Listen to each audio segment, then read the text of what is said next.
Okay, coming to you from Orange County National. I wanted to address one of the comments talking about arm position and downswing if the hands are getting trapped behind your body. So I've seen this happen quite often.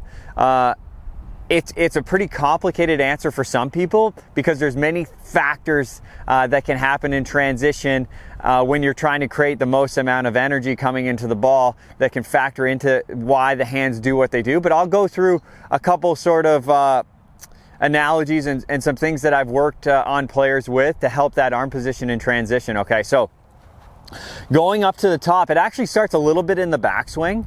So if I start my backswing and I get my hand position, say, too much across my chest too early, okay? So my hand position gets a little bit too across my chest with not a lot of pivot, and then my arms, say, are at a deep position at the top.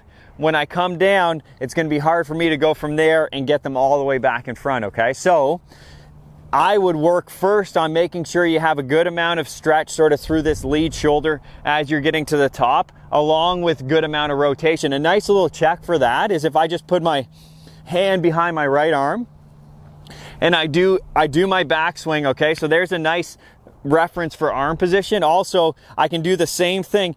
I'm just trying to maintain the space between this arm and my chest. I'll get a little bit of adduction across my chest, but as I get to the top, I don't want it going really behind me, okay? So you see a range on the PGA Tour of like a Dustin whose sort of hand position is here, and then you'll see a couple guys whose hand position get quite a bit deeper than that on their way back.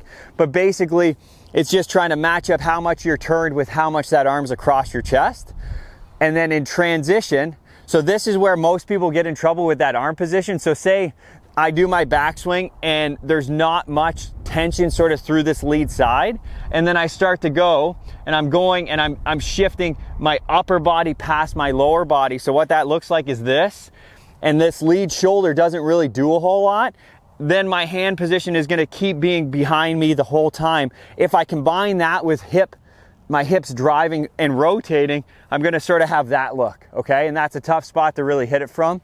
So the offset of this is when you get up to the top, the hips are gonna be pushing, creating a nice amount of stretch in this lead side, so this lead side can start getting out of the way. If that lead side gets out of the way, then I can have a nice space for my trail arm, and then I can keep rotating and pushing, and then I have space through the ball. I always like it when I see players with that arm not too behind their sort of like rib position here. I like it if this moves out of the way, that trail arm can get in a good position. If that trail arm's in a good position, you're going to be in a good spot to really be able to rotate hard through the ball and deliver a nice strike.